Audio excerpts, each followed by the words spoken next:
Hello everyone, welcome back to Screen to Screen. I'm Andrew and this is Chris. Hey there! Today we're doing Canabalt. Yes, we are. Everyone's favorite flash game turned not flash game. Everyone remembers this game on their phone. Everyone's played this game.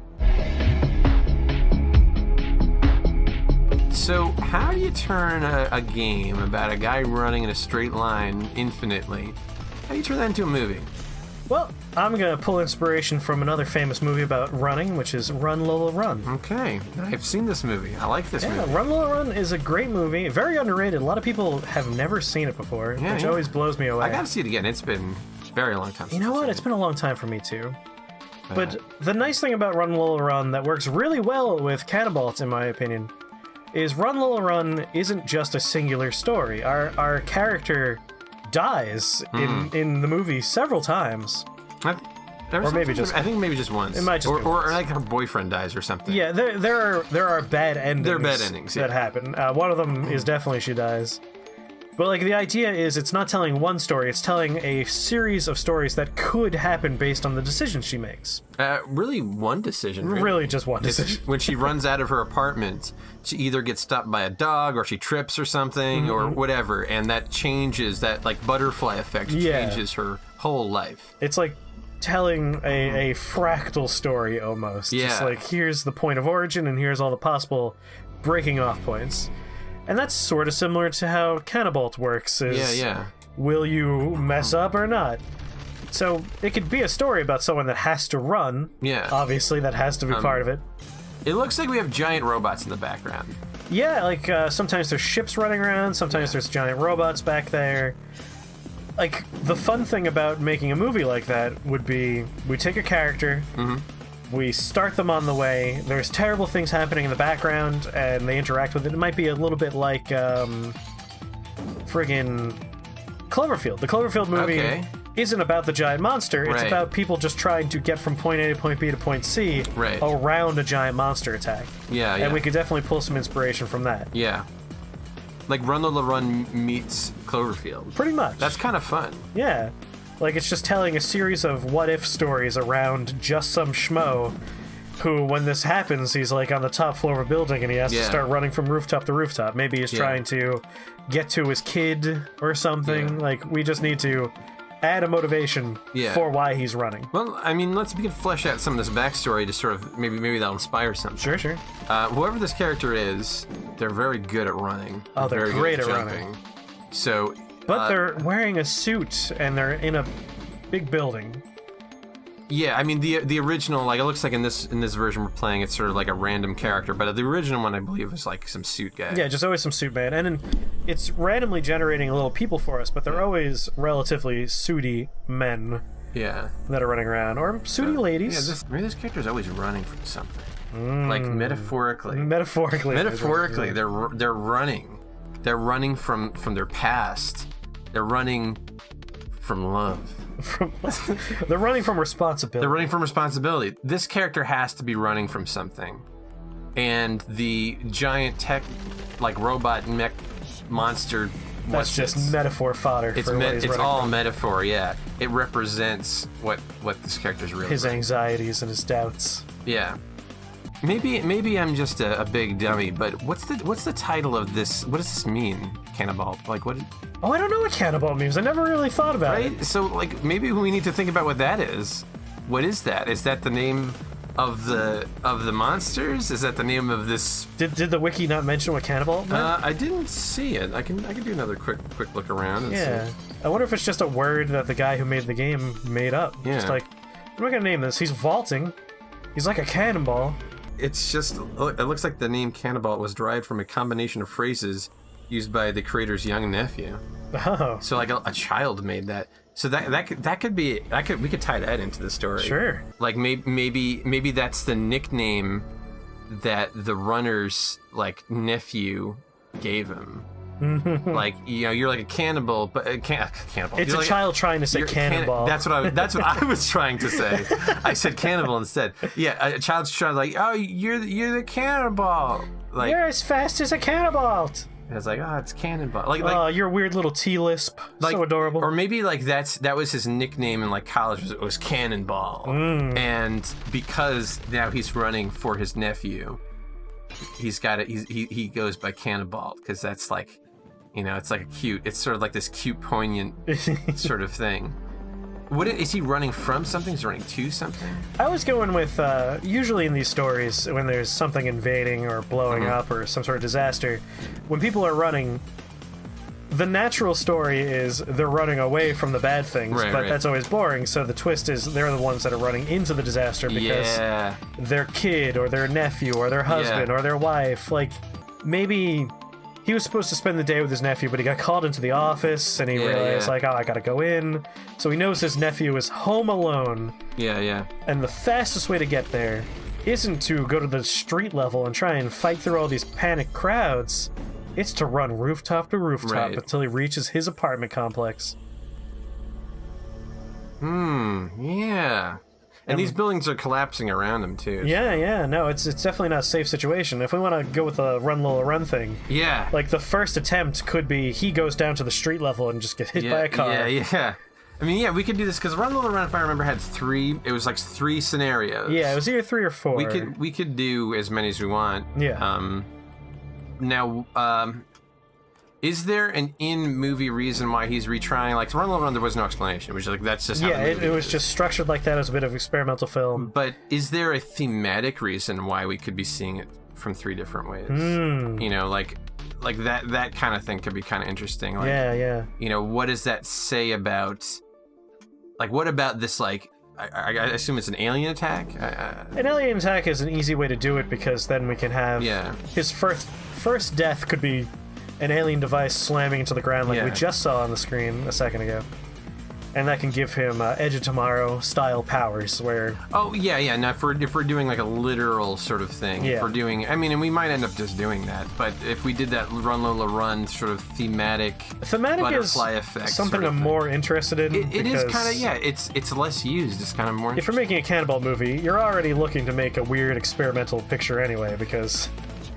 Either you turn it into a normal movie, and it might as well not be called Canabalts, like, or you do something weird and experimental, like Run, Lola, Run, and then you get to play with theming for the reasoning. Yeah. And one other thing I want to just kind of throw out here: it's also possible that there are multiple people, because if we're going by this full version, we could also do that too. Like, I don't know. That could be fun in its own right. Like, we're following multiple people running through the city. Right, yeah. Which explains why we're seeing these different little people. Like that also could be a case, So, I don't know. It could be a whole bunch of people. Well, they all need to run for some reason. People are running away, people are running toward. One story could be someone running out of the city, someone's running in to get to their nephew. And since this is like Cloverfield... It's not about defeating the monsters. No, the monster is like a thing that they have to deal with, but not something they're trying to defeat. Do the robot monsters represent thematically? Do they represent something like? See, now that we're gonna, instead of doing this Run, Lola, Run where it's the same guy, I'm now fully on board with having like 3 vignettes in a movie. Okay. At which point, like, why they're running, we could have multiple themes for why they're running. Like, running to protect someone, running to get away. Maybe like a looter or something. Yeah, or like someone that... What if... Alright, it's sort of like, I want to bridge the gap between like a Run, Lola, Run sort of interesting structure and this 3 different people. What if you see the same, like, hour-long chunk from 3 different perspectives.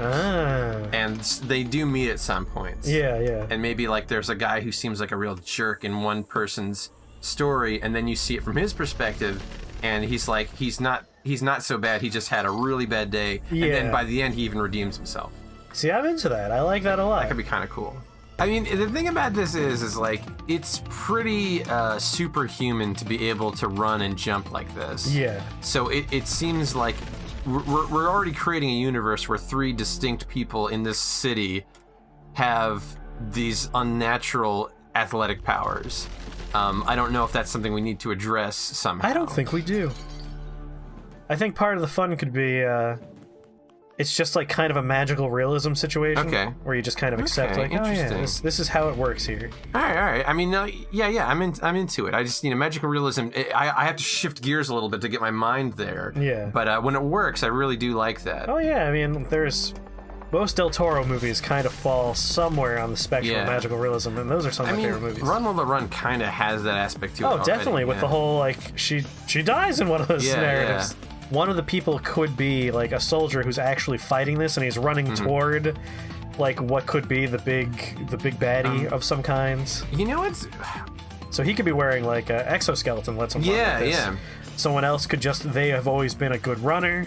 Maybe to help sort of sell, like, this is not our world. Oh, have it animated? Have it animated, or at least, like, heavily, like, effects. Super stylized. Like, super stylized. You could do, reminiscent of what we're looking at right now. Yeah, either like what we're looking at, or if you really want to have fun, a nice way to, like, really just flip the switch and everyone watching the movie knows it's going to be kind of not grounded in reality, is you can go with some rotoscope.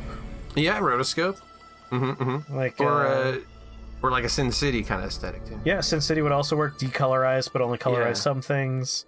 Yeah, this is like, I like this. Like, we don't have a full idea, but I would see this movie. Like, 3 or 4 different perspectives. It almost kind of reminds me a bit of like the Animatrix. Yeah, I like movies like that. I'm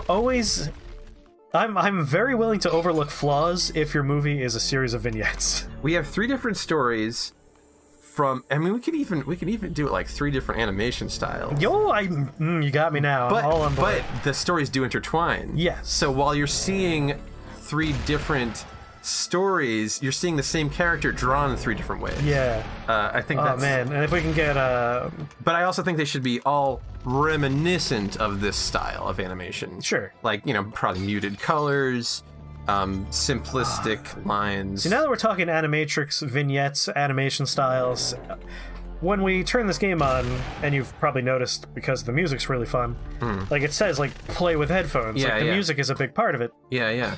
If we're talking animation style that greatly pairs with music, we gotta bring in Watanabe, Cowboy Bebop director. Oh, yeah. Like, that guy, when you think of animation paired with music and that informing the action, he comes to mind because he's one of the greats. Let's get him in here to do one of the stories. Yeah, we get 3 great animation directors. Yeah.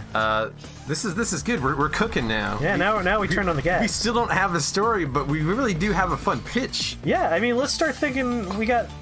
Let's start thinking of what are fun running-based stories that pair well with animation. I'm thinking one of them could be a dude who's like part of the resistance or the military. He's wearing like an exoskeleton. Oh, interesting. And he's running because it's his duty to run. He's running into danger. Maybe a homemade exoskeleton. A guy who is like, he's like a, what you call it, a survival, like, what do you, like the person who prepares for like the apocalypse? Survivalist? Is that just what it's called? I think it's called a survivalist. Yeah. Like someone that's always known, like, oh, one day this is going to happen and I'll be ready. Because you could 3D print most of what you need to make a augmented, like, an exosuit, basically. All it is something that allows you to move faster, jump higher, pick up things that are heavier than you. The technology is here now. Like, we can do that. Usually you have to be, working for Boston Dynamics or something to do it, but it's not unrealistic to believe that someone could do that in their house. And also, realism goes out the window for this movie, so it doesn't matter. Yeah. So, like, one guy could be like, it's been his lifelong dream to be right. He called it, aliens are here, and now he's running straight into the heart of the city to, like, meet this head on. Yeah, he doesn't care if he dies. Like, he's elated. Yeah. He's super excited about it. So he could be kind of like the unhinged, manic dude that's running into danger, and everyone else, like, when he interacts with them, they're like, are you insane? We should be getting out of the city. Because one guy's running in there to get his nephew. Like, I do want to keep that one. Yeah. I think that's a good one. Yeah. Because I like the name Canabalt. Like, I like how that's like he's looking at a drawing his nephew made of him wearing like a cape. Yeah. Running on the rooftops, and he's like, it's the only way to get to him in time. He's probably the one who has to die, though, if the movie's named after him. Probably. But, like, I'm starting to get a picture now. Yeah. like when he interacts with the crazy guy who's running into the middle of the city to die, like he doesn't want to come out of this alive. He just wants to have that one big exciting climax in his life. Yeah, he's been waiting for the end of the world. But like he could bump into our title character, our Canabalt character, who just wants to save his nephew, and our manic crazy guy could think like, I know there's more to this than I've always given it credit for.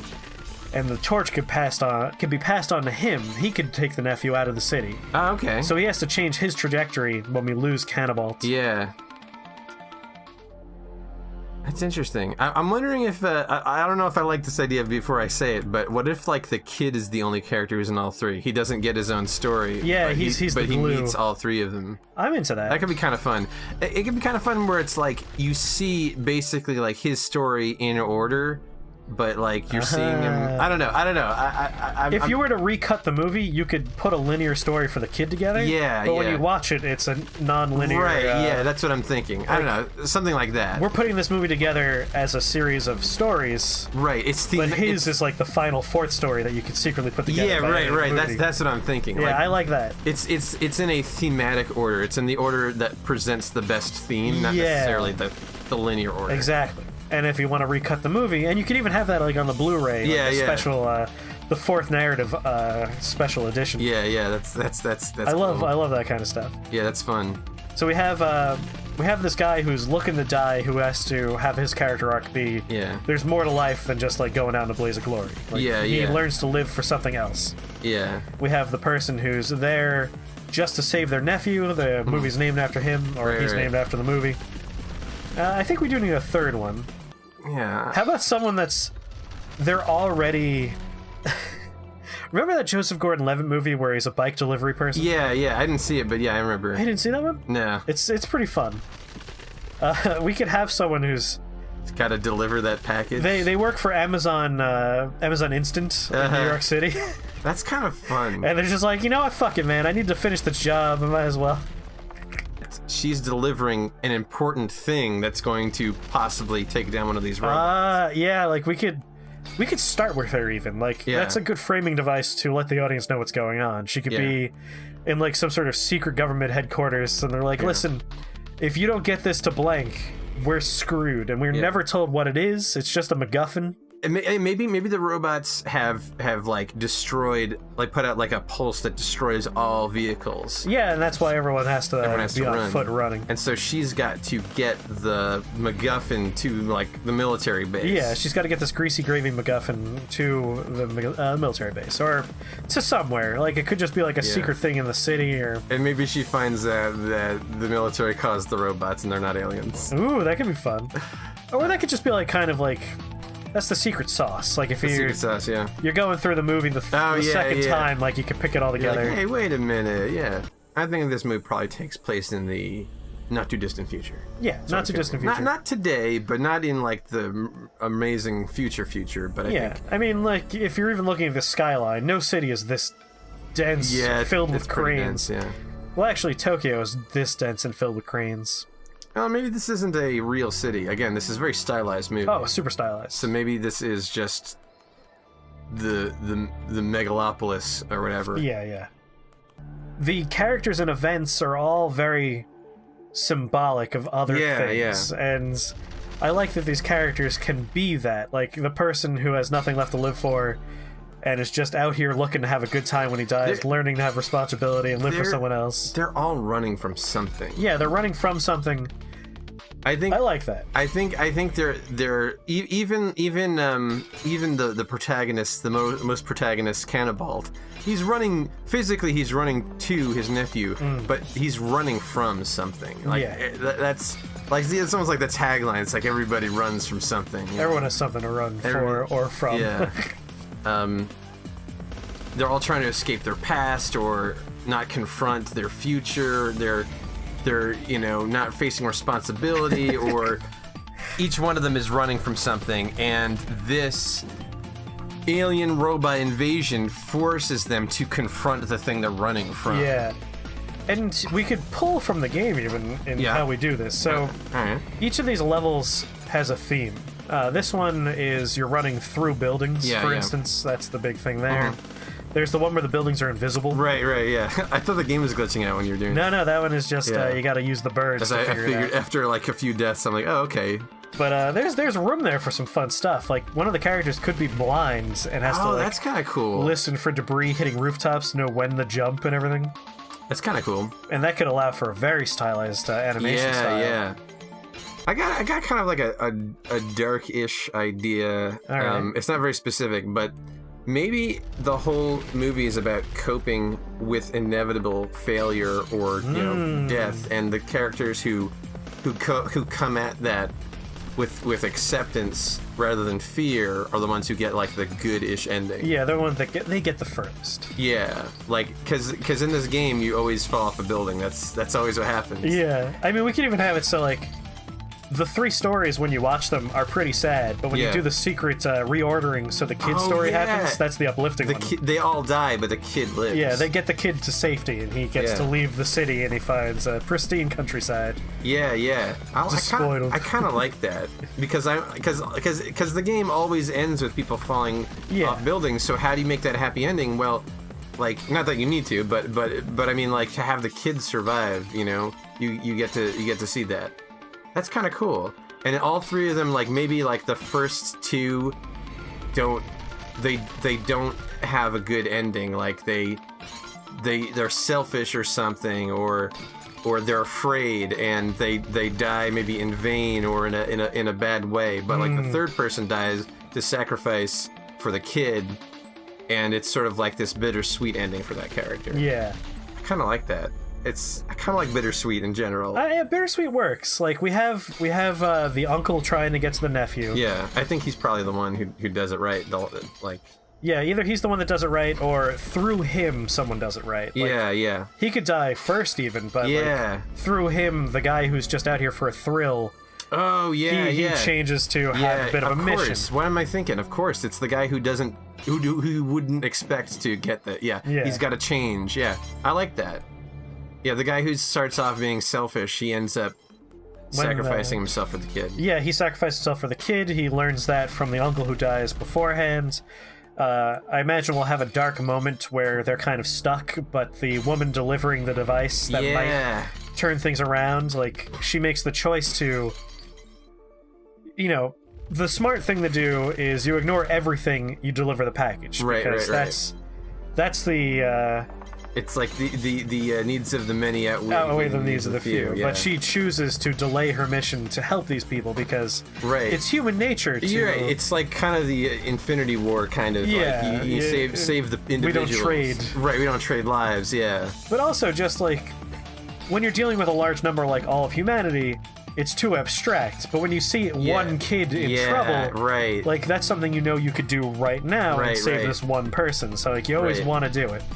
But yeah, I think we have three decent stories now. We have a person delivering a package that's very important, and she has to make a choice to save a kid. Yeah. We have the uncle just trying to do the right thing, but he can't on his own, and he's going to fail and die. Right, maybe he dies believing he's failed, but his legacy lives on to these other people. Yeah, through this guy who is just out here to die having fun. Yeah. Canabalt maybe dies...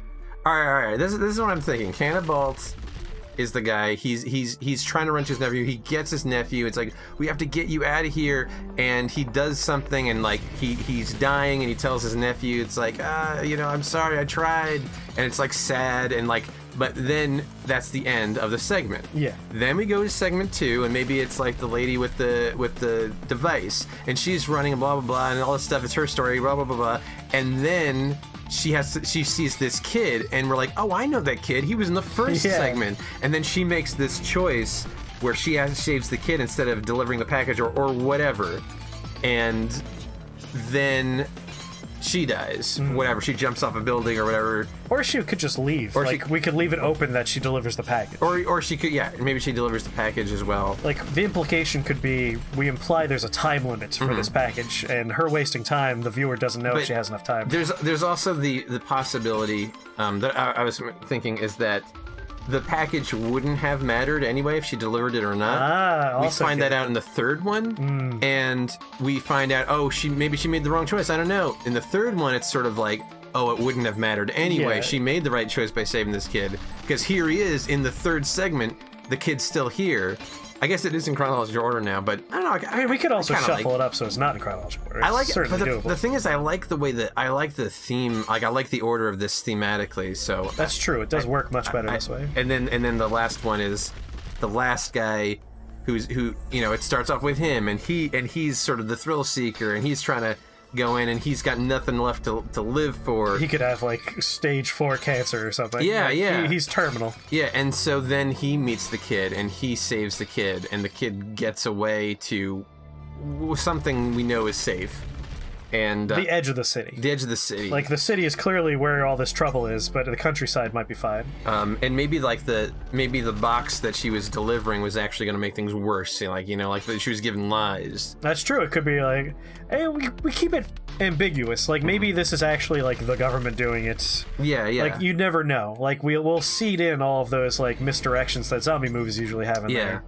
And then, like, I love. maybe you can have... all right, maybe those... Here's one more idea, is that all of those people who I said died, you see them as they are about to die. You don't see them die. And then in the last, like, montage at the end, you see their last act in order, like, what each of them did right before they died. And how that all built up to this kid. Right, and how they all, like... And maybe this moment, maybe they all together did something that stopped...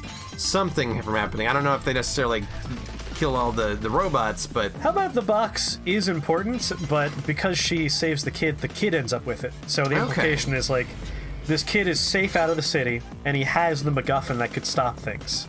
Yeah. So, like, the implication being the kid might be able to bring this forward. He's the next generation. He's hope for the future. Oh yeah, yeah. There's a good theme. That's good. Hope for the future. Yeah, like, maybe like, the uncle, like, he gets up out of the rubble that he was dying in.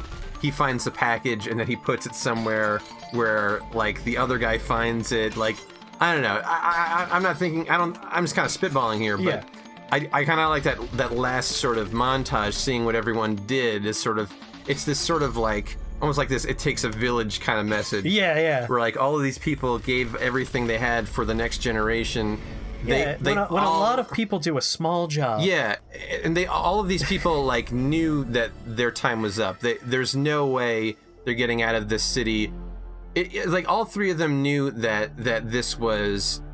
There's no good end to this. Yeah. But because they all tried a little bit, the kid actually made it out. Yes. And none of them expected that. What if... I don't know if it works so much with 3, maybe 4, but, like...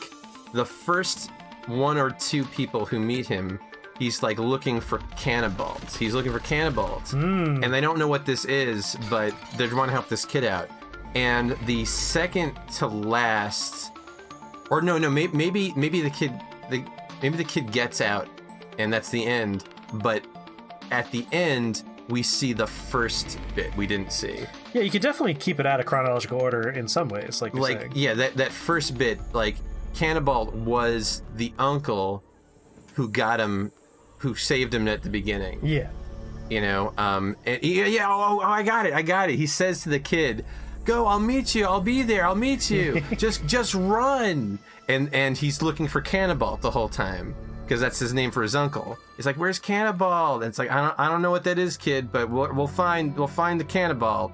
You know, we have to find, like, you know, like, and then in the end you find out, like, Canabalt was his uncle who gave him the will to survive. Yeah. He died with sort of like a wholesome lie that I'll meet you on the other side, even though he knew he was going to die. Yeah, he knows what's going on. This is a good movie.